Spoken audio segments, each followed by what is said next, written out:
أعوذ بالله من الشيطان الرجيم بسم الله الرحمن الرحيم والصلاة والسلام على سيدنا محمد أشرف المرسلين وعلى آله وأصحابه أجمعين. Assalamu alaikum wa rahmatullahi wa barakatuh, and welcome to the fourth episode of the Aqsa Frontline podcast. Once again, bringing you the latest updates, the developing updates of what's happening in Gaza, in Palestine, with the occupation, with the ongoing war and genocide that we see happening, and discussing the pertinent geopolitical issues and conceptual problems, tackling these from a Muslim and Islamic perspective. Today we wanted to delve deeper into a developing plot with America at the forefront to build a port on the coast of Gaza, which will be controlled by the US forces, and to delve deeper into this topic, to understand exactly what this plot is that was recently announced officially by Joe Biden, to really delve into some of the underlying concepts and the way that we as Muslims need to approach these efforts to provide aid to the Muslims or to provide aid to the people of Gaza by these various nations. I'm joined once again by Amir. Assalamu alaikum. Wa alaikum salam. Before we go into talking about the port itself, it's important that we unpack what's been happening in Gaza recently. This morning or today or the past day or two, we've been seeing an increase in escalations in a lot of different areas in Gaza, particularly in the north, particularly around Shifa Hospital. Might just start off with a bit of an update on what's been happening. Yeah. What's the latest in Gaza? Yeah, Bismillah ar-Rahman ar-Rahim wa salatu wa salamu ala Sayyidina Muhammad wa ala alihi wa sahbihi ajma'in. Assalamu alaikum wa rahmatullahi wa barakatuh. So today is the 24th of March. And we obviously watching the news, keeping up to date with what's happening. And the most latest update is the atrocities that are being orchestrated by the occupation forces in Shifa Hospital, around Shifa Hospital and in Shifa Hospital at the moment in north of Gaza. Once again, we revisit this area of Gaza, north of Gaza, and Shifa Hospital once again. And during Ramadan. And to think that it can't get any worse is an understatement, because the longer this has prolonged, we are now 6 months into the war on Gaza, and the less likely that we think that things can get worse, because we've seen everything. Imagine we are sitting there, we are watching, we are listening to the news, we are looking at updates on Instagram, on the people in Gaza. So we are the ones that are receiving the news from the ground, and we are thinking this can't get any worse. Yet, the occupation, once again, proves that it can get worse, because they want to break the will of the people in any way, in any form, especially the north of Gaza. You know, protesting, we've been protesting. Has it really brought about change up until today?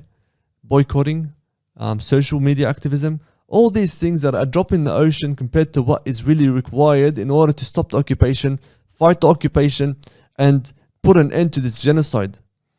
And when we hear about these stories, we realize that things can get worse, and they are willing to push forward and go ahead with worse atrocities, whilst our betrayal is also growing larger. Because the more the atrocities are growing, and the more there is inaction from us as a people around the world, as an ummah, then the more our betrayal is bigger. And that's the reality that we come to realize. And obviously, this is a form of punishment to the people of Gaza, and specifically the north, in terms of the starvation. And this is one of the forms of punishment to these people. And let's just talk about the starvation of the people of Gaza in the north before we delve into this port as well. And why have they been subjugated to this form of starvation? And when they are dropping humanitarian aid through the skies, the Americans or the Arab nations or whatnot, this is also in conjunction with bombing and killing of the people who are waiting for these airdrops to land in order for them to receive their flour, to receive the food or the aid. So whilst receiving the aid, they are being killed in the same time. So the flour is being mixed with the blood of the martyrs. Yeah. We'll come to the airdrops in a second. I think it's important to just give us a bit of a backdrop and understanding of aid, of the hunger of the people of Gaza, and like what the background is, I guess. Obviously, this war has been going on, and one context is war itself. The people of Gaza have been under blockade for decades, and in and of itself, before the war, the situation in Gaza is not something that's amenable to human life and to flourishing and thriving. It's something where the people will always have a lack of resources. They've always had a lack of resources, and there's been some element of hunger. Couple that with the war, and naturally there will be an increase in hunger. But more specifically, we have seen starvation used as a weapon of war.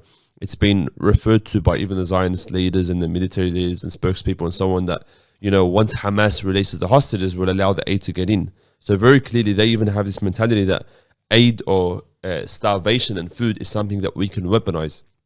As long as they're not complying, as long as they're not accepting our dominance over them or our occupation over their land, they'll be forced to starve. So this collective punishment, this forced starvation is one of the worst crimes that you could sort of commit. And we've seen many cases of, you know, children who've passed away bare skin and bones and nothing else really. Just devastating to look at, and something that just hits you right in the heart, and you can't help but react to it, right? And in particular, you mentioned the North, and we've talked about this in previous episodes, but they especially want to target the people in the North because they're the ones who have foiled the plots of the Zionists, where they came in initially with their ground invasion, which started on the 28th of October, and their plan was we would divide Gaza, you know, create this corridor through the middle of Gaza going from east to west, divide the north and the south, and then we can sort of circle in and take the north. We can allow some safe passageways for people to travel down south across the Salah ad-Din Street and so on. And through that, we'll evacuate these northern areas of Gaza and take it for ourselves. Once land is occupied formally and permanently, it becomes easier to then impose your victory over the rest of the people and then force the migration of the people in the south further south into the Sinai.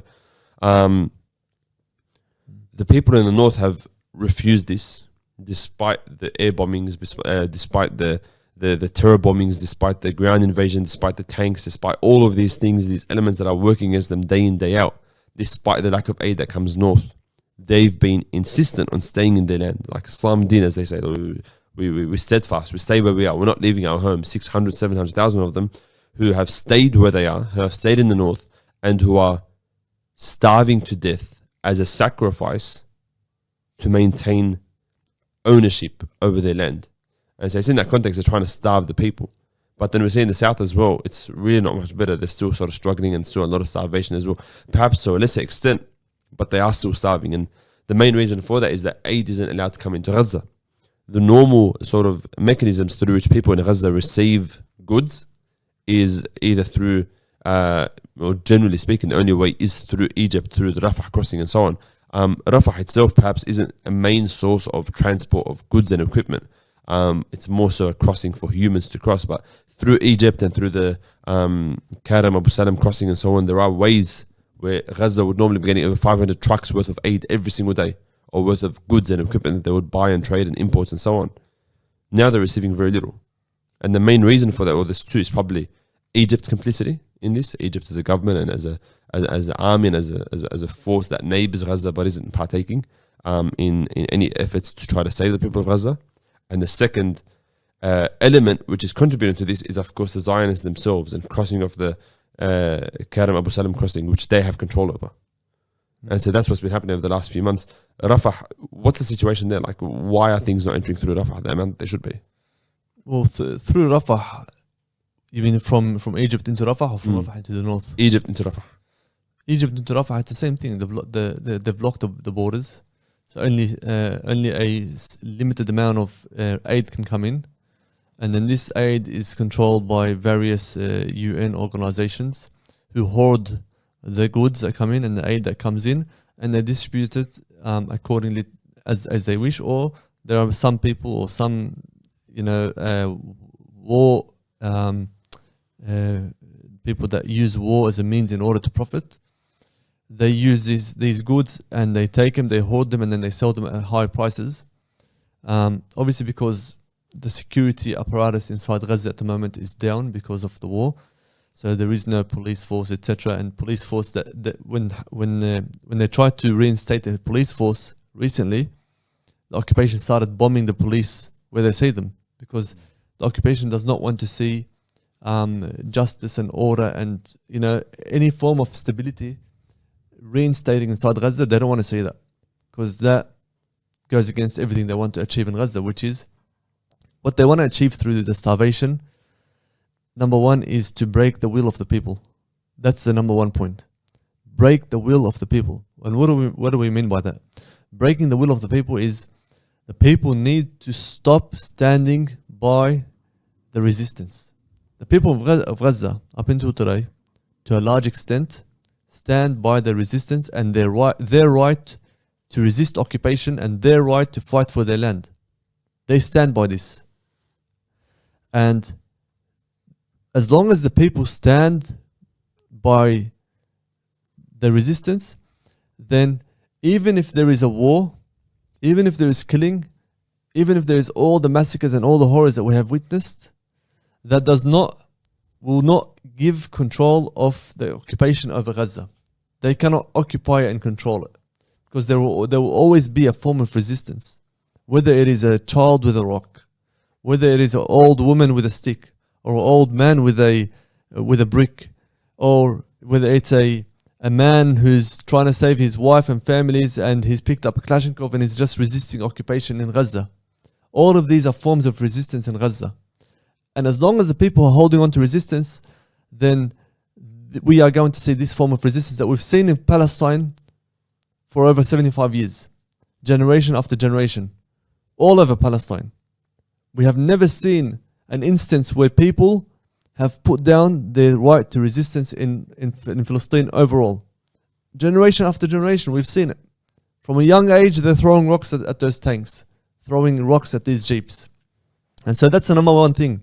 Break the will of the people and break their their courage and break their resilience. That's what they want to do. So when they go to the extent of mass and to the extent of rape, it's because they want to humiliate the people and make the people get to a stage of despair. That's it. We give up. I want to protect my woman. I want to protect my wife. I want to protect my daughters. So in order for me to protect them now, I need to give in to what the occupation wants and raise a white flag and say, I do not want to resist this occupation anymore. I give up. So when bombing didn't work, they went to bombing hospitals. Bombing hospitals didn't work. They went to starvation. Then they went to executions. Then they went to torture, punishment, mass arrest of people. And then now they've gone to rape. So they will go to, things that we can't even imagine. Because things that animals wouldn't do in order to break the will of the people. The number two is the collective punishment of the people of the north, because as you said, they have foiled the plots of the Zionist occupation. When the occupation they came in on foot, they wanted to take over north of Gaza and completely occupy it and make it a military zone and establish a buffer zone between that and the occupied lands, and then from there start to move forward towards the south, pushing people into Sinai eventually. And they've foiled the plots and the plans of the people of the occupation, 700,000 people in north of Gaza. And so that's the reason why they are going under collective punishment by the Zionist occupation. And so these are the two main reasons why what we see today is happening. And then now I don't know if we want to go into the airdrops of the Americans. And yeah, I think it's important to also understand why they've sort of started with the airdrops. I mean, there's thousands of trucks waiting in Rafah that have been waiting for months. Yeah. Thousands of trucks that have been lining up day after day after day after day to deliver aid into Gaza, whether it's through donations, whether it's through different trade groups, through different governments and so on. But they can't get through, either due to this immense level of bureaucracy that exists in Egypt as a whole. Generally speaking, you have to do 1,000 different places for paperwork. There's a complete disorganization, checkpoints every sort of 10 or 15 minutes as you're driving through to go from Cairo to Sinai to Rafah. And because of that, many of these trucks aren't getting to their destinations. Truck drivers are being stopped, they're being questioned, they're having guns pointed at them by the army, by the intelligence and so on. And then the very few that do cross are then forced to go from Rafah around to the Karam Abu Salim crossing, which is controlled by the Zionists.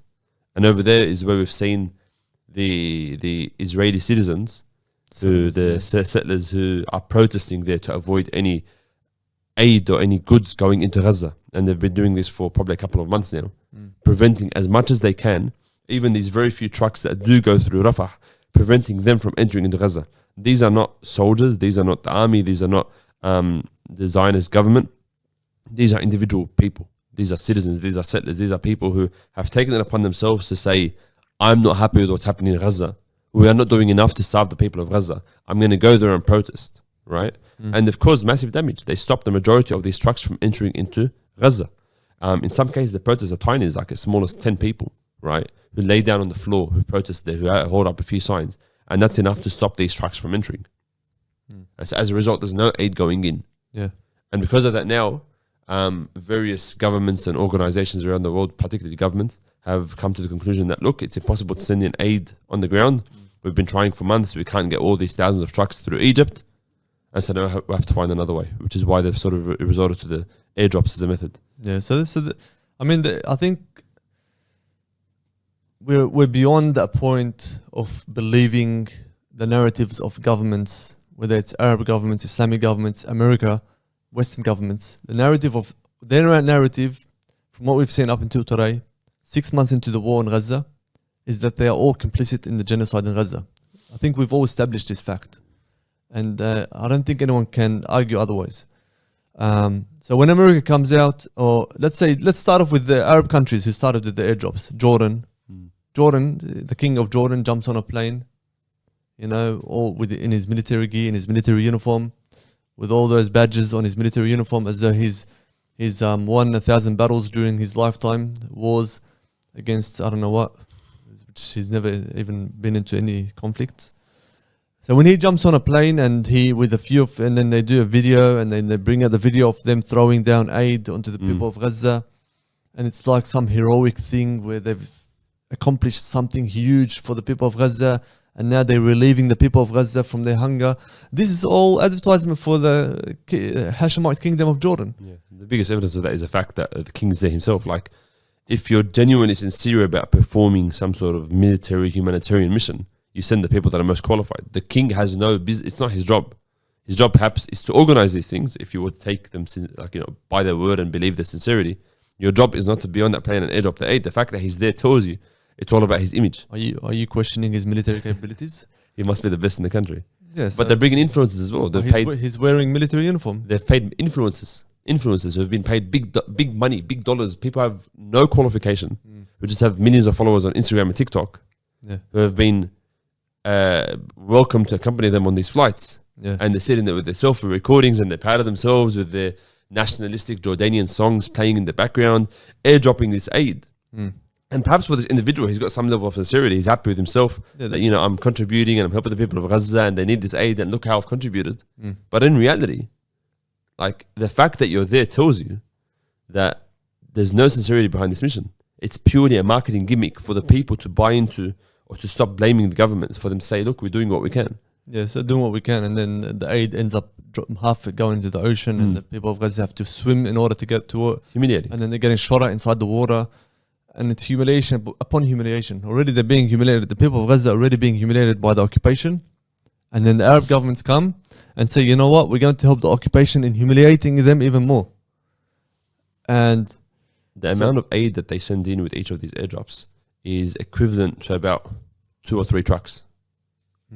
It's nothing. It's not even a drop in the ocean compared to what's needed. Right? And it's literally being dropped in the ocean. Among them, as always, some of the aid that's been dropped, and due to the wind, it gets blown off, and then it lands in Zionist settlements on the outskirts of Gaza. So it's not even reaching the people of Gaza. Among them are some that are being dropped into areas that are impossible to reach, in mountains and valleys and so on. This is where we question the military capabilities of the king and his people, and his soldiers. Clearly, there's no capability. Clearly, they have no capabilities. Clearly, they have capabilities, but they are purposely doing this in order to humiliate the people of Gaza. So, as I'm not a military strategist or expert in military airdrops, but from what I've read so far, is that the military can do precise airdrops, because that's what it's meant to be: precise airdrops to back up their forces in war, to drop ammunition or food or supplies during war. So imagine if they're in a real war and they're dropping ammunition to the enemies. That defeats the whole purpose. That's right. So when Jordan does it, and they put this nationalistic song, and they're singing for the king and Jordan, and look what they're doing, trying to deceive the people, and the Muslim people, and the Arab people, and the Jordanian people, who are 50% of the people in Jordan are Palestinians. They're trying to deceive the people, the masses, that look, we can't get it through Egypt, so we're going to go send it through airdrops because you know what? This is the best option that we have so far. But let's just forget about the fact that in order for us to drop it through the air, Israel has to give us permission. And so it's all done in conjunction with the approval and the coordination of the Israeli occupation. A lot of the aid that's been dropped by Jordan is funded and donated by the UK. So it's not even sort of Jordanian. It tells you as well like who they're collaborating with and who they're allying with in order to do this, looking at what Britain's done throughout this war and obviously which side of the war they're on. The fact that these goods are being supplied by the British and then dropped by the Jordanians tells you whose side that they're on. Yeah. And then on top of that, the fact that they're able to sort of only drop such a small amount and with all of these different issues with the airdrops like we've mentioned, but they've managed to open up this huge land passage or corridor for aid to enter to the Zionists because they've been losing out on so much of their imports because of the closing of the Red Sea. So they're able to provide to the Zionists. They've increased in their exports to the Zionists. They're able to provide this massive land route that goes through the Emirates and Saudi and Jordan and then enters into their land. When the people in Jordan try to protest against this, they're able to block it off. They're able to do whatever they can to protect the supplies that reach the Zionists, supplying them with their produce and with all of these other goods that are necessary for them to continue functioning. But when it comes to the airdrops, they're completely dysfunctional. Yeah, and so I think, and then they realize, okay, the people are not buying into this. And then America comes out. Out of all people, out of all countries, the number one country that's waging this war is the US, because the war is being waged by US funded tax money, ammunition, bombs, F-6 jets, everything is American. From the diapers of the Zionist occupation soldiers up until the bullets that come out of their rifles, it's American funded. So everything is American in this. US is written all over this genocide. And genocidal Joe Biden comes out and announces that America will start airdropping humanitarian aid to the people of Gaza and to the people in North Gaza because they are worried about the starvation that's happening in Gaza and they're worried about the amount of people that are dying. And I think we should give credit to where it's due to the public pressure in America and around the world. The protests, even in the Arab world and Muslim world, even though like in Jordan, for example, people haven't stopped protesting every single day in Jordan. That's right. In America, protests, Aaron burning himself, and like people are still going in Western countries, going hard. And public pressure and public opinion is huge, which is why they wanted to ban TikTok as well. And so that when there's elections coming up, it's Joe Biden is succumbing to public opinion and public pressure by providing airdrops, okay, in order to please the public in the US, in order to try and win back some of the votes that he's lost out on now because of this war. Whilst at the same time, so when he drops one airdrop of humanitarian aid, and then they're delivering 10-folds of that in ammunition to the Zionist occupation, so he's trying to please kind of both parties in order to win both votes, the Muslims and then the Jews inside America, and then the lobbies, which is huge for the elections, in order to please all parties for the upcoming elections and not to lose out any of these seats, important seats. But another important point is we see the timing of these airdrops. We feel like that America is just trying different cards throughout this whole war. You know, from day one up until today, we see many different statements from Blinken, from Joe Biden, or from the foreign ministry, or from the defense minister. Different statements, different plans, different proposals. But at the same time, they agree. They agree with the Zionist occupation on certain aspects, such as wiping out the resistance forces in Gaza, demilitarizing Gaza, getting rid of Hamas rule, freeing the captives that are inside Gaza. These are things that they all agree on at the moment, and bolstering the security and the Zionist occupation in terms of stability, bringing it back to how it was before 7th of October. These are things they agree on. What they have disputes about, or what they're still trying to figure out whilst the war is going, is what's going to happen after the war. They're assuming that already they're going to win the war. They've assumed that they're going to win the war. And then they're trying to plan of what's after the war. Who's going to rule Gaza? What's going to happen? All these things. And so they start dropping humanitarian aid through the air. And whilst doing this, they announced that now they want to open up, or they want to build a port on Gaza waters. Yeah, and the airdrops themselves were a failure from America. Amongst them were the ones where the parachutes didn't deploy, supposedly, because America doesn't have the military or technical capabilities to drop a box of aid with a working parachute. Obviously, as you said, they have these capabilities. So the fact that it's not working tells you there's something deliberate there. And of these aid drops are ones where they've sort of crushed the people underneath, they've led to deaths. There are aid droppings which have landed on buildings, crushed civilian buildings, or caused damage to them as well. So they're absolutely failed. And there's the concern there that it ruins the image, or that it doesn't serve the purpose that they're trying to serve. And that's where the port comes in. The port is not a new idea. It's something that's existed for a long period of time, for years or decades, as a concept to build a port on the western coast of Gaza, or in the eastern Mediterranean, which is a very strategic spot for many reasons.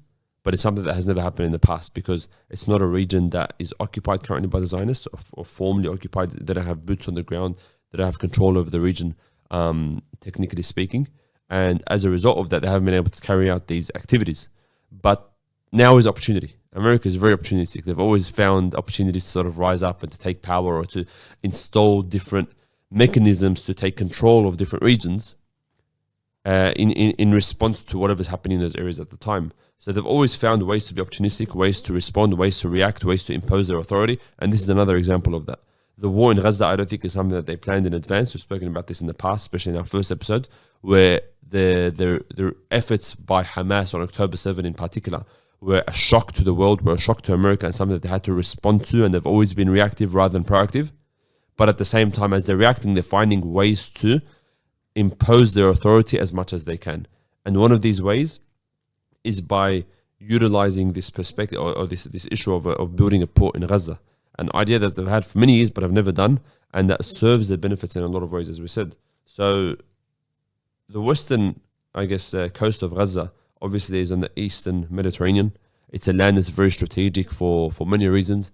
In terms of geographically, it borders with Africa, with Asia, with Europe. It's one of the possible alternatives to the Suez Canal, which we'll talk about in a moment.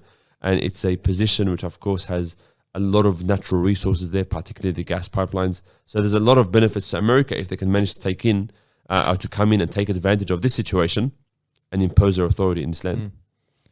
Definitely. And when we look at Gaza, and it's amazing how important how strategic this piece of land is. Palestine, Gaza specifically, where Gaza is situated. So when we look at Gaza, and we look at America, and we look at the Zionist occupation, and we look at Ukraine and Russia and China, all of these come to mind. One thing to note is that Gaza is important for America in regards to Russia and in regards to China. So imagine this little piece of land is important to America, and the waters of Gaza is important to America in regards to Russia and in regards to China. How is that so? When we talk about them establishing a port, at the moment they're establishing a floating port at the moment, 60 meters off the shore of Gaza, approximately. At the moment, it's a floating military port, humanitarian military port that's being built by the US military, and they have CIA there, and they have intelligence there. Around 2,000, 2,500 American soldiers are there. This is an occupation. So when we are protesting against the Zionist occupation of Gaza, now we also have to start protesting against the US occupation of Gaza. Our demands should also go to stop the US occupation of Gaza. And I remember this brings back memories when we used to protest against the Zionist aggression against West Bank during the Intifada. We used to come out and chant, Israel, USA, how many kids have you killed today? You know, and it's always them two. Because during those times, it was the war in Afghanistan and the war in Iraq. And the US would do the same things. It's a colonial power. It says a lot that chant is continued until today. Yeah. So that chant is still going because these two are intertwined together. They're connected together. They're both colonial projects. And as a colonial entity, you follow the footpath of your previous masters, the Americans, the British. So when they colonized lands, what did they do? They killed, they raped, they colonized, they settled, and they stayed there. And that's the whole point of it. And so when America is now setting up a base, let's think for the past few decades, when America entered the land and set up a military bases and military ports, did they ever leave this land? Never. They haven't. They've stayed there. They've established bases. They've established ports. They've established strategic bases next to oil refineries and established oil refineries and started to take out the oil. In Iraq, in Syria, when the Syrian revolution was happening, America went in under the pretext of fighting ISIS. Okay? America is still there till today. Where are they established? They are established in the zones where there is oil. They are taking the oil from Syria at the moment. Whilst apparently they were against Assad, but they're still there. And there's no conflict between them and Assad and whatnot. That's besides the point of what we're talking about today.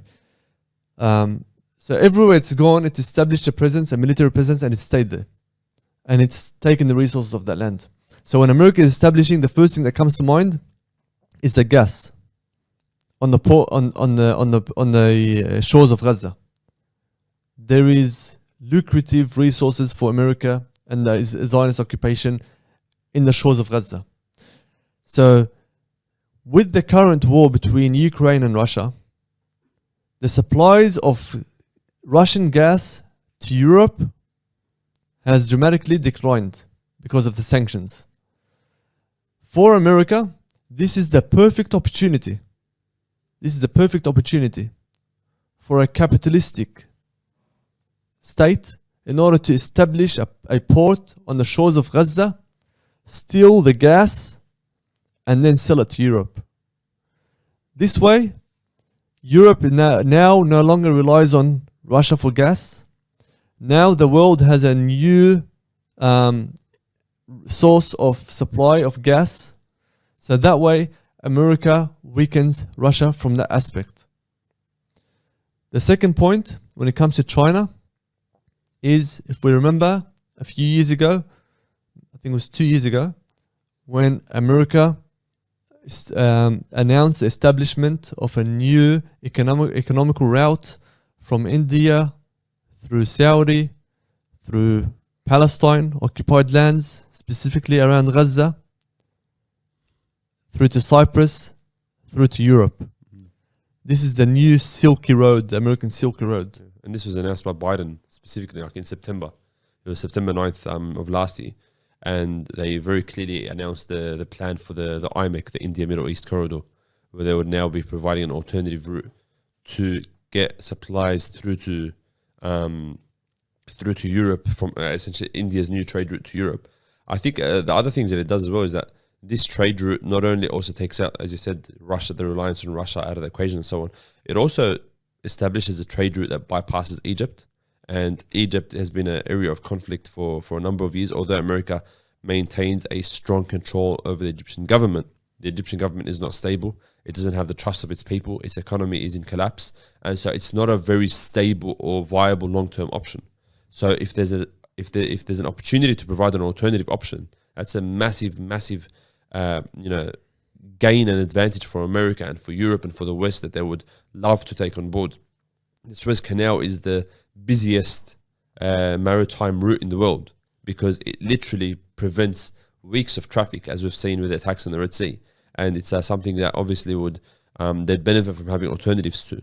And so with the sort of announcement of the IMEC and the India Middle East Corridor, That specifically talks about sort of a route from India that goes to the eastern side of the Arab Peninsula through the Emirates, cutting through the Arab lands in the Middle East, and then through the Zionist sort of occupied territories, and then to reach the ports in Haifa or in Jaffa, for example, and then from there going through to Cyprus, Rhodes Island, Greece, and to Europe. But more specifically as well, it's Netanyahu that's also had sort of more, and the Zionist entity that have had more ambitious ideas, which is to create this canal that cuts through their land, the Ben Gurion Canal, as they call it, which goes essentially from where Through Eilat, I think it was. through Eilat, which is where they're sort of stationed at the moment, with the southernmost port, bordering on sort of the Gulf of Aqaba. So rather than, if you imagine Egypt and where the Sinai is, rather than going on the western side of the Sinai and going through the Suez Canal, they can go up the eastern side of the Sinai through the Gulf of Aqaba and then create their own version of the Suez Canal, the Ben Gurion Canal, which will then cut through.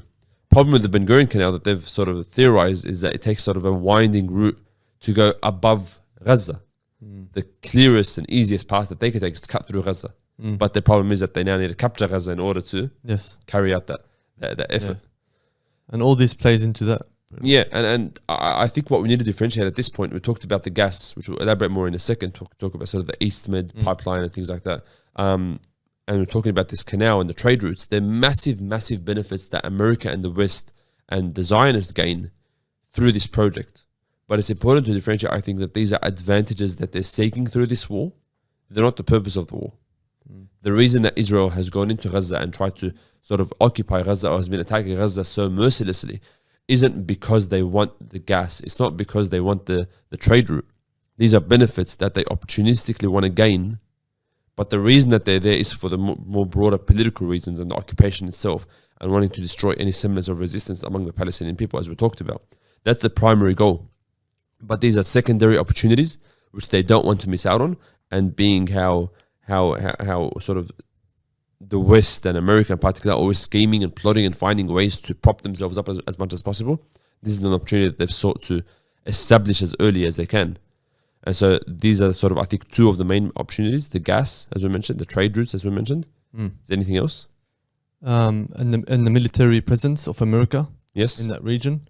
And the fourth one, I think, which is really important, sort of touched on, is America's, or Joe Biden more specifically, and the Democrats trying to show a bit of, as we mentioned, like to try to win votes on both sides, try to win votes and say, look, we're doing what we can for the people of Palestine. It's interesting that when Joe Biden came out 1 or 2 weeks ago and announced this support, he referenced very specifically 30,000 people have died in Gaza. So he's using the numbers that they've attacked previously, which come from the Gaza Ministry of Health. He referenced that the majority of these people are not part of Hamas, the civilians. He referenced that the majority of these people are children and women. So he's using all of these statistics that they previously denied, but now he's using it in a sense to attack the Zionist occupation, say that this has gone too far, the attacks have been too much, we can't let this go on, therefore we need to establish the port. The language that he's using makes it very clear that he's trying to appease his voters. He's trying to win back some of the people that he's lost, because Joe Biden's ratings have absolutely plummeted over the last 6 months. He has lost the election over the issue of Gaza. He has 6 more months until the election, and he has to do whatever he can in order to win back as many of those votes. And this is one of those efforts to say that, look, we are establishing a port.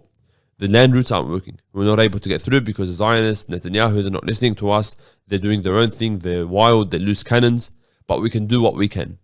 We can establish our own port, and we can then provide aid through this port. And obviously it's complete nonsense. And it's obviously trying to win the public support for this move, because he knows he needs the public support for this. They're still going to go ahead with it regardless of public support or not, but they're trying to sell it to the people to say this is the reason why we're establishing these ports. So it's, I said 60 meters before, at the moment they're establishing 600 meters away from the shores of Gaza, the floating port, whilst they build a bridge to the shores of Gaza. The construction is undergoing right now. And funnily enough, in order to establish this port and build the bridge and build everything, we see so many trucks coming in and out now. That's the insane part. So many trucks, huge trucks that are able to carry so much humanitarian aid are coming in and out of Gaza in order to help build this port and carry out all the construction activities. And like they talk about, like it's just, you can get these trucks in, you can clear the roads, you can pave the way, you can bring in all of these trucks with equipment that you need for the construction. And more than that as well, right? Like when the people of Gaza were, and they still are, trapped under the rubble of their houses that have been bombed, and they're calling for help, they're calling for aid. People that have been trapped under their houses for 3 or 4 or 5 days, or even a week or 2 in some cases. And you see the people that record the videos with their family members stuck underneath, and they're begging for anybody to come and help and assist. And the response is essentially that we can't send in these groups or aid groups, rescue groups, or machinery, excavators, save you. Yeah. But we can send in machinery and excavators and heavy machinery and bulldozers all the way to the coast to build this port. Yeah. So we've seen that, I think it was a couple of days ago, in less than 8 hours, they transported 30 bulldozers and excavators and heavy machinery to build this port. It's complete nonsense. Yeah. And it exposes all of their lies. When I talk about we can't send in trucks, clearly you can. You can't send in heavy machinery, clearly you can. But only when it serves your interests. Yeah. And I think another important, so just before we move on from the 2 points I was speaking about in regards that America benefits from establishing this port in regards to weakening both China and Russia. So you see how Gaza ties into all this international politics. It sounds crazy when you say a port in Gaza destabilize Russia and China. Yeah. And this takes me back to a point that I made in the first podcast where I said that the 7th of October attacks, they ruined so many things for America in regards to Russia and China. They came at the worst time possible for America. And if people want to listen to what we spoke about, go back to the first episode. It's on our YouTube channel. We don't want to go into it again. And it all so as events are progressing, it backs up our claims that we made that America is trying to use now. You see how Gaza is very important in regards to its strategic positioning in the world and in regards to its geopolitical wars in Europe, in the South China Sea, and in the Middle East. And this part of land, Palestine, has been a strategic location historically for the world powers. Another important point that we need to keep in mind when it comes to the port is there has been a lot of talk that this port will be established and will be used in order to displace the people of Gaza into Cyprus, and then from Cyprus into Europe. Yes. And this happened during the Greek Civil War, where they evacuated the people into Cyprus and then into across the world. They used similar strategies before, and then they might use this opportunity to say and bring in like Palestinians that are part of the Palestinian Authority who have sold out, those who work with the occupation, to come in and say to the people of Gaza, here are the boats, they're ready to go, let's jump in this boat, let's go to Cyprus. Cyprus is not very far away, and then from there we can go to Europe as an alternative to going into Egypt, because Egypt's borders are closed off and you need to pay $10,000 plus USD per person in order to enter into Egypt. It's a much more attractive option to the average person, of course. Europe. To Egypt, to go to the Sinai. There's no civilization, there's no cities, there's no structure, there's no support available. The economy is in collapse, as opposed to a pathway into Europe where supposedly there's a greater opportunity there for refuge. It's something that they can try to sell to the people much more easily. Yeah, and it establishes that pathway. Now people have the option. And we remember when the Syrian Revolution happened, you know, how many people died in the seas trying to flee Syria to Europe? They were going to Turkey, from Turkey into Europe, and so many boats, you know, they drowned along the way, and so many people died. And many people also made it to Europe. And it shows you that when they push the people to this type of devastation and humiliation, they push them to the extent where people are willing to sacrifice their life, their families' lives, their kids' lives, to jump on this small boat that can't carry that many people and risk everything, risk their lives to leave this land and leave their land and leave their homes in order to reach the unknown. The unknown, whether it's death, whether it's hardships, another land, another country, and something that they don't know where they're going, as long as they leave this land. And so this opens up the way for that possibility. It's on the tables. And when we say displacement, this is like something that that brings happiness to Netanyahu and his government. That's what they want. They want to occupy this land, and for them to do that, they need the people to leave. Because once the people are living there, it's the biggest obstacle for them is the humans that are living on the ground. So the biggest goal is to drive the people off the land. And they're already talking about establishing settlements inside Gaza. They've been selling land.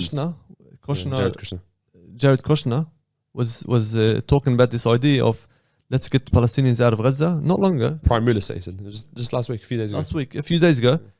I support the displacement of people of Gaza, establishing settlements, as Gaza is a valuable land. It has about it as prime real estate and beautiful coastal views, and the language that they use is disgusting. We've seen that they're already selling off lands. They have auctions in America in synagogues where they're selling land in Gaza. It's crazy. Yeah, it's crazy. But their biggest obstacle, of course, is to actually drive the people off the land. That's the biggest obstacle. How do we get these people off this land? Just get out. You know, we've starved you to death, we've bombed you to death, we've tortured you, we've bombed your hospitals, we've killed your children, we've raped your women. That's their language. When will you leave this land? It speaks to the strength and the victory of the people of Gaza and the people of Palestine, that they've remained so steadfast despite all of these efforts. Them staying on their land is the greatest form of resistance. And it's so disappointing that they've continued to persevere despite all of this hardship for 6 months. I can't picture any other people in the world going through this and remaining as steadfast as the people of Gaza have been. But it's so disappointing that they've gone through all this and stayed so perseverant and so steadfast, and the rest of the Ummah has let them down. I think it's the thing that we have to constantly reflect on is, what are we doing to respond to their calls and their cries? Not to divert from the main point. We're talking about their displacement. And I think so. I guess just to sort of recap, displacement of the people of Gaza is one of the goals of this port, and it provides that pathway through Cyprus into Europe. And we'll talk more about Cyprus in a second. But the first goal is displacement of the people. We spoke about the oil and the gas, more specifically. I don't think we've gone into detail in that as much as we can. There's massive gas reserves in the Eastern Mediterranean, and more specifically on the in the seas that border Gaza that are untapped. There's a huge potential there.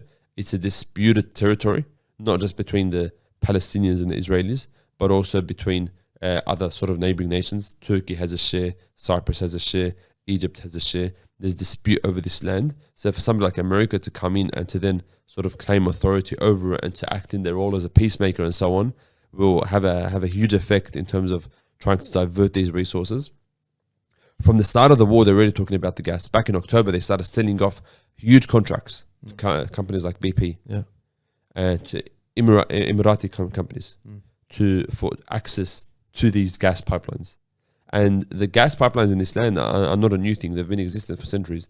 The whole concept of the East Med gas pipeline is an idea that's been present for 20 years or more. A pipeline that connects the gas from the Eastern Mediterranean through Cyprus into Europe. And it's an idea that's been touted and floated about by different groups and different nations and so on, but generally speaking has fallen through. And the main reason in recent years has been the claim that it's too costly. It's not cost efficient. There's not enough profit to be made there because of the amount of costs that are necessary to extract this gas, and then of course the political cost that's of getting involved in between all of these conflicting nations. Recently there was a contract or an agreement that was made between the Zionist entity, between Cyprus, between Greece, and Italy was involved as well, where they sort of started making more concrete plans towards the East Med pipeline. But again, it's not something that was advancing. But all of a sudden, as you mentioned, Russia is key to this, and the war in Russia and Ukraine, because in November 2023, just a few months ago, after the war in Russia has been now playing out for a year and a half, and Europe has lost access to a lot of the resources from the north, from Ukraine and Russia. And now that the war in Gaza has been going on for a month and a bit, on the 20th of November, there was a new brief from the European Union. And they said that one of our top priorities is the East Med pipeline. So what's changed over that period of time? As we mentioned, is that they don't have access through Ukraine and Russia anymore, and they need to find alternatives. The fact that the conflict is now raging means that they're not so much worried about instigating a conflict in this region by trying to tap into this gas, because the conflict is already happening. Now we can come in from the perspective of saviors, of humanitarians, rather than from the perspective of being colonizers or people who has taken these resources for ourselves. And so there were large contracts, like I said, sort of in late October, to BP and others, to start selling access to these gas pipelines. And the way that it's currently sort of distributed by whether it's the UN or other sort of international organizations is where they've divided it into different types of zones. Some zones that are controlled by Zionists, some zones that are controlled supposedly by the Palestinians, some zones that are in conflict, and some by neighboring nations. But the contracts that were being sold to BP included, they're being sold by the state of Israel, included access to areas that were supposedly in Palestinian control. It's not something new. They've been usurping Palestinian resources for decades, and natural resources and so on. But it's very clear in the context of this war that they had their eye on the future, as we said. And so this access to these gas pipelines is something huge for them. And like you said, America's never hesitated to take resources from as much of the world as it can to make as much profit as possible. Yeah. And then obviously when we look at this bigger picture about the planning to take over this port and the gas and to establish a port and whatnot, and this economical route and all these previous plans that were happening before 7th of October, it tells us one thing, that regardless that 7th of October happened or not, the occupation of Gaza was going to go ahead under another pretext. This was going to happen. And it's not something new. There's been a war in Gaza every year, every second year. And every war has been more aggressive than the one before. It was just a matter of time until they go into such a big war on Gaza in order to displace the people, in order to establish this port, in order to break the will of the people, in order to expand the settlements, in order to take more land, to steal more land, to occupy more land. And it's just a matter of time, whether 7th of October happened or not. You know, even if you want to talk about sort of this pipeline and the trade routes and how important Cyprus is to all of this, and over the last couple of months, we've seen a huge increase in the amount of land that the Zionists are buying in Cyprus. They've been spending something like $150 million and more in sort of buying permanent parts and residences in Larnaca in Cyprus. A very strategic land, historically, always has been, militarily, politically, geographically. Even like when the Crusaders would come in from Europe to Palestine and to Al-Aqsa and to Al-Quds, they came through Cyprus, and so there's like large historic areas there that are known to be sort of strongholds or regions where the Crusaders landed for periods of time, which is, I think, just a relevant point, because we should recognize that the war in Gaza and the war in Palestine today is a continuation of the same Crusader effort that has existed for centuries. But now they've been buying land in Cyprus, and they say that they're doing this, they do a lot of this sort of undercover. The reason I say it's important is because go back to Theodor Herzl, the father of Zionism, back in the late 1800s, early 1900s, as he's presenting his idea for the state of Israel, and he presents the idea of Greater Israel. Greater Israel is not simply the land that we know as today. Greater Israel includes the rest of the territories of Palestine.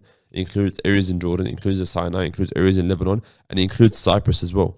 They saw all of this, as well as Rhodes Island in Greece. So they saw all of this as part of their promised land. All of this is the land that they want to occupy. So when you say that these are efforts that were in the process already, they had these ideas, they had these plots, they had these concepts of what they want to build. It doesn't just date back 5 or 10 years. This dates all the way back to the core concepts that founded their nation, the core concepts that led to the British occupying this land and handing it on a silver platter for the Zionists. The occupation of these lands is part of it. Them buying their land in Cyprus is part of it. That's how they started in Palestine. They came in as refugees, and they started buying land, and they started stealing land, and they started taking over territory that never belonged to them. Right? Very sneaky, under the table deals.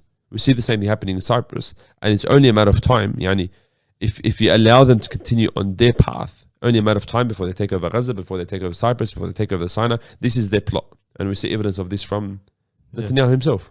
September last year, when he's at the United Nations and he's presenting his map, and he's literally got a map, and he's talking of all of the land of Palestine occupied. He's talking about the prophecy of Isaiah, which includes a Jewish state from the Nile to the Euphrates. So these concepts exist very openly among the Zionists.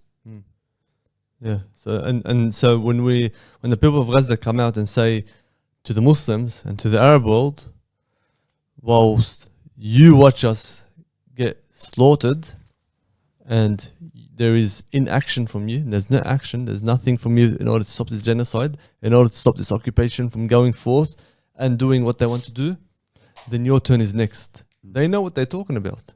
The people of Gaza know what they are talking about when they say, your turn is next. To the people of Jordan, your turn is next. To the people of Egypt.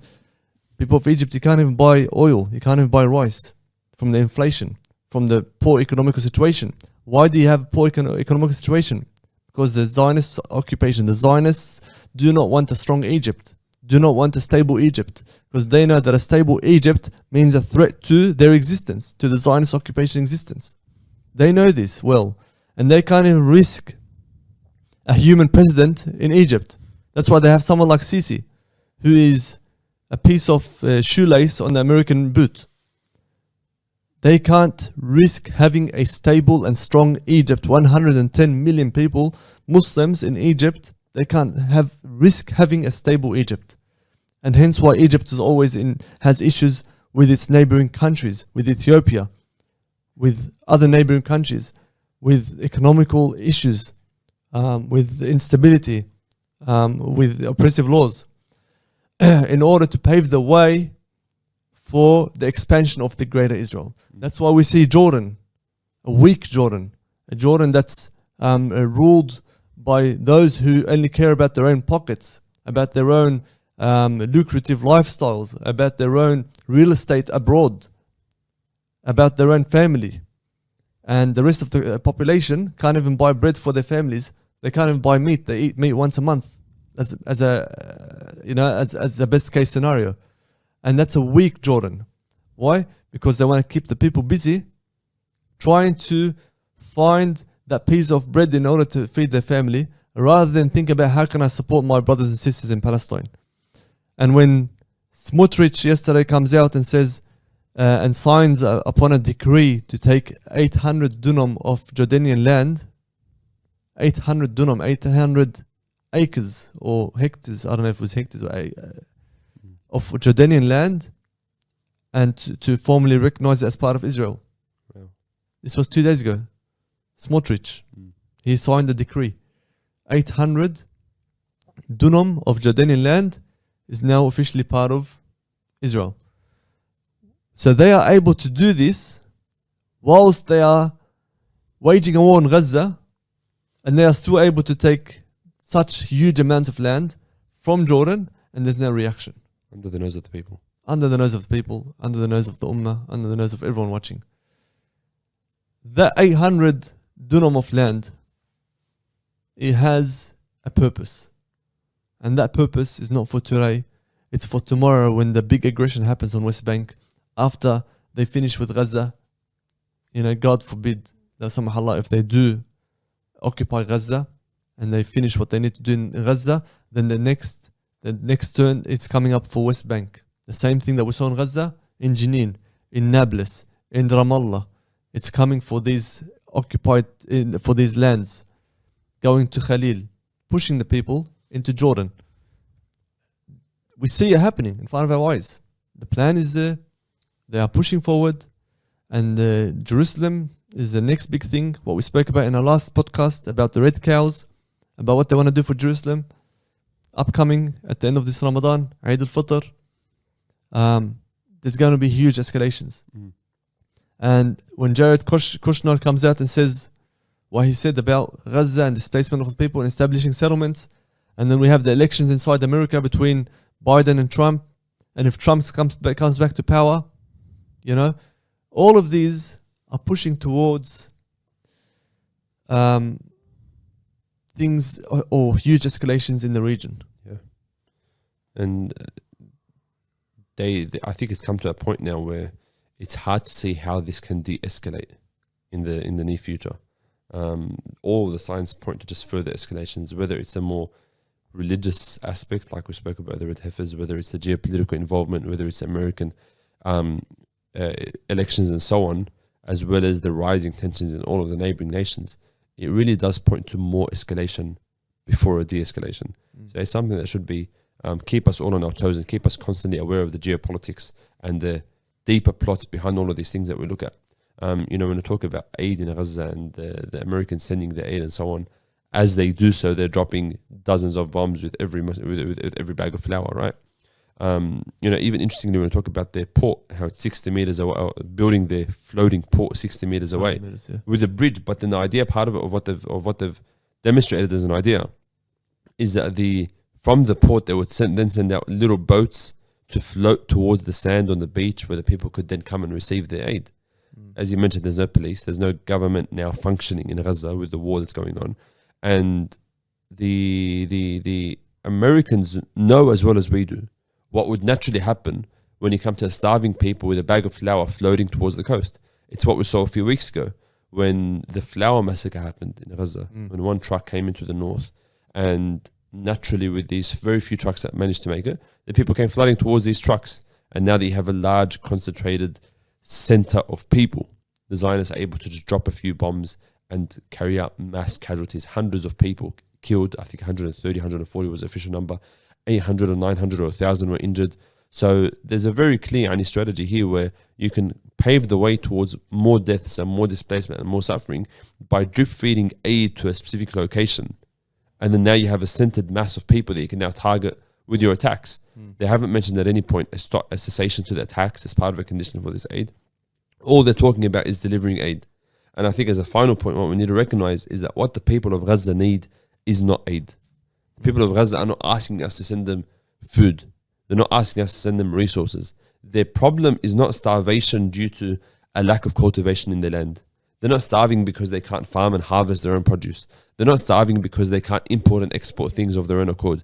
They're not starving due to like a drought or a famine that's led to a lack of resources.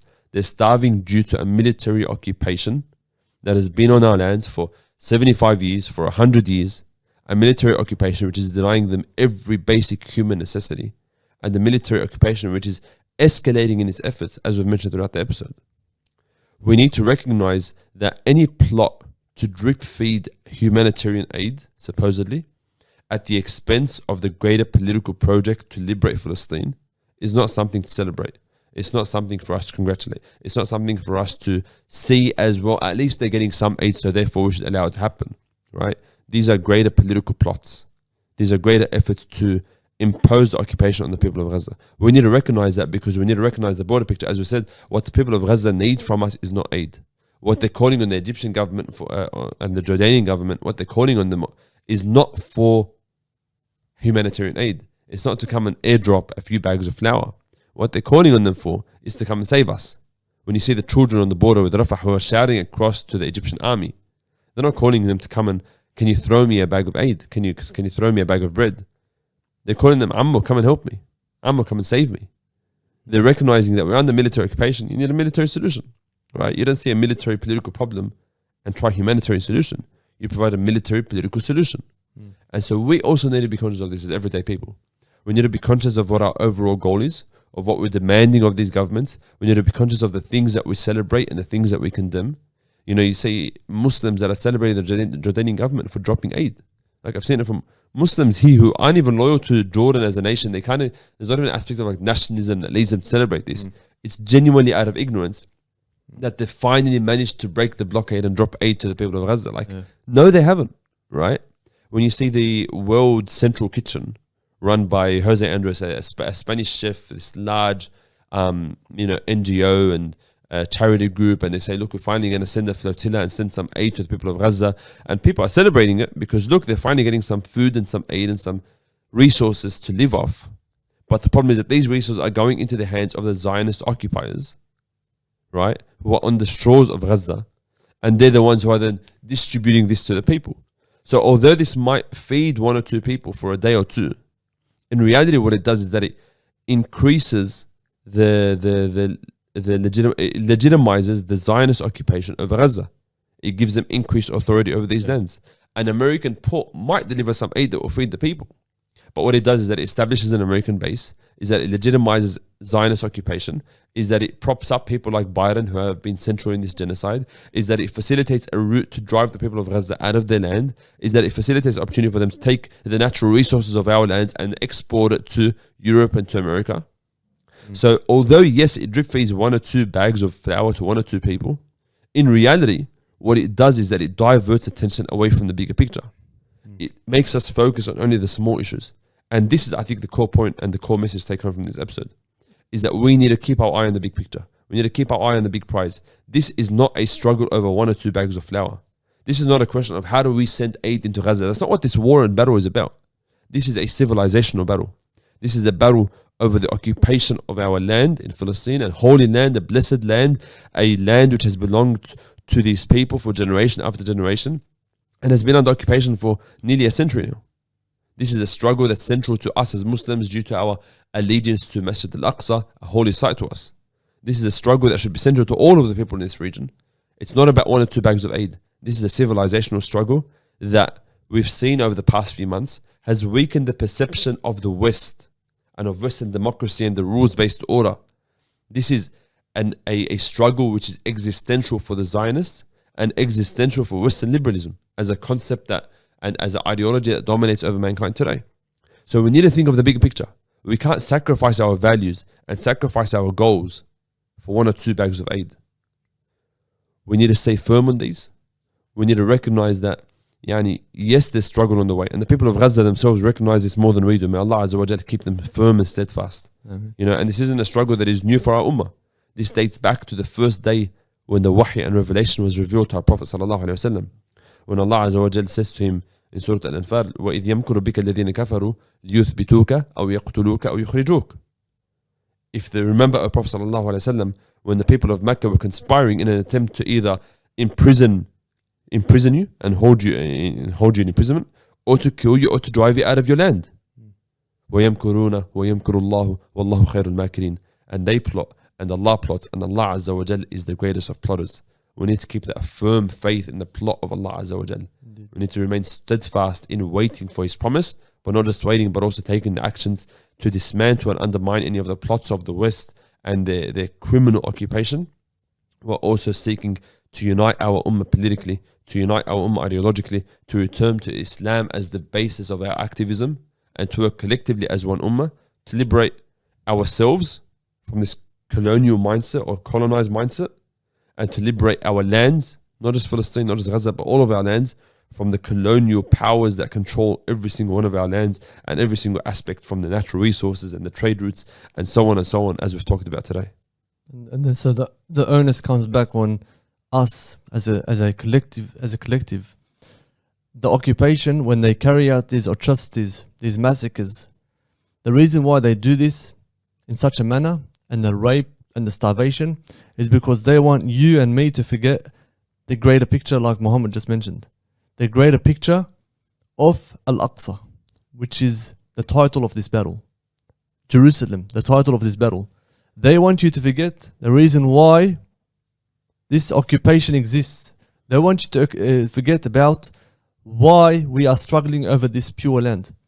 So you are preoccupied watching videos of people being killed and genocided and dying from starvation, and you feel so helpless that you give up and stop talking about the issue because you can't change it.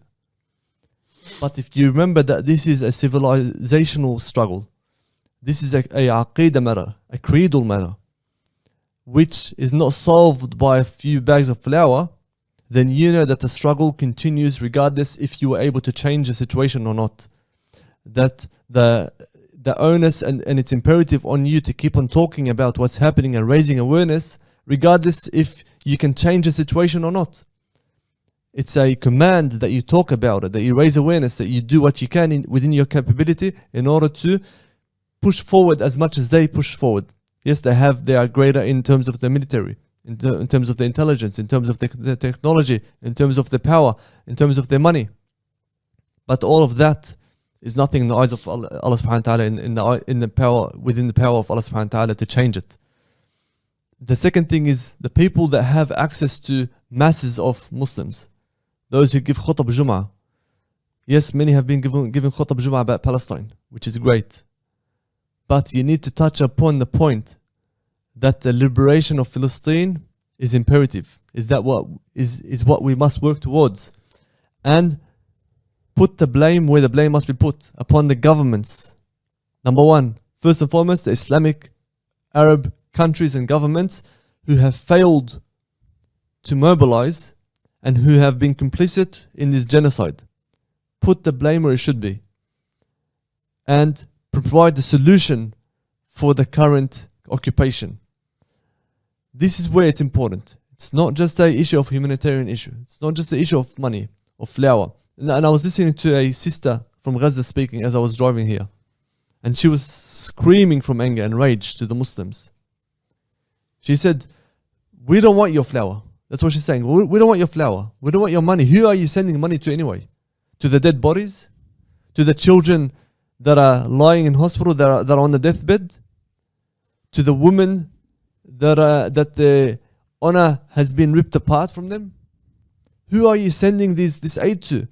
This aid that you are sending is a ticking time bomb.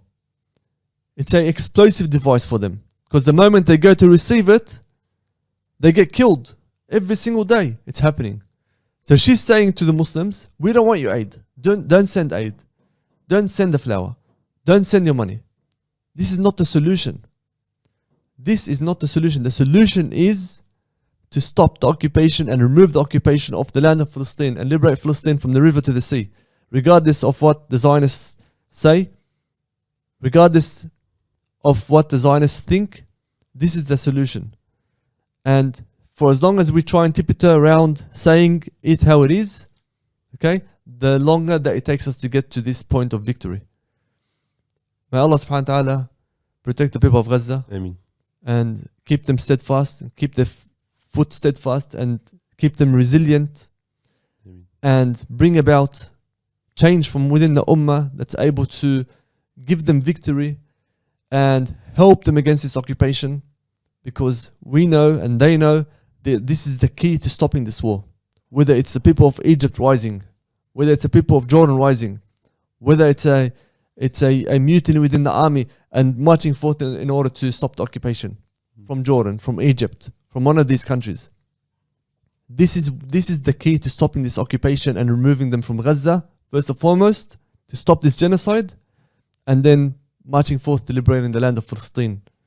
So keep up to date, keep on talking. Each one of us has a phone in their hand, and this phone is a weapon, because every tweet that you make, every status that you put, every post that you make is helping in regards to public perception, public opinion, raising awareness. It's the least you can do. You know what's amazing? Yeah. Is that when America previously would lie about their excuses and justifications for entering into conflicts in different areas, whether it was weapons of mass destruction in Iraq, whether it's the Taliban in Afghanistan and so on, the people would buy their lies at the start initially. In this case, America has talked about and they've started a plan to build a port, and immediately they've been exposed. And it's why we need to not know about details, but immediately they've been exposed. The reason is due to the rise of social media. One of the big reasons. It's the fact that we're all communicating, we're exposing their lies. Their own people are not buying into the lies of their president and their people and their government, right? So it's the point that you're making is just so on point. I think this is a clear example of it. The fact that we're able to so clearly dissect the lies of America, and the fact that nobody buys into it, demonstrates the power of political of public opinion. And the fact that America is even devising this plot demonstrates the power of public pressure, in the fact that they're scrambling to try to find a way to provide supposedly aid to the people of Gaza to clear up their image in the eyes of their people before the elections come about. I think just to wrap up, just a brief summary, 5 main points and 5 main reasons why the US is working to establish this port. Number 1 is to, as we said, relieve some of the political pressure that they're facing internally, say that we're doing what we can. Number 2 is to impose their military presence within a strategic location in the Middle East. Number 3 is to have access to the East Med gas pipelines, which are a large resource which is essentially untapped. Number 4 is to allow to pave a way for a trade route, which is an alternative to the Suez Canal, which allows for a new trade route which passes through the Zionist occupation and through the Middle Eastern nations which have allied with America and with the Zionists. Number 5 is to facilitate a path for the forced migration of the people of Gaza towards Europe. These are 5 of the key reasons, 5 of the core, ideas and plots behind the US plot to establish their port on the coast of Gaza. And it's important that we keep up to date with the details and that we ensure that we understand these, that we can keep on exposing it and keep on advocating and working and struggling for a free Palestine. So thank you for joining us for another episode of the Aqsa Frontline podcast, and keep up to touch with us on our various platforms, and look forward to seeing you for our next episode. Jazakumullah khairan. Assalamu alaikum wa rahmatullahi wa barakatuh.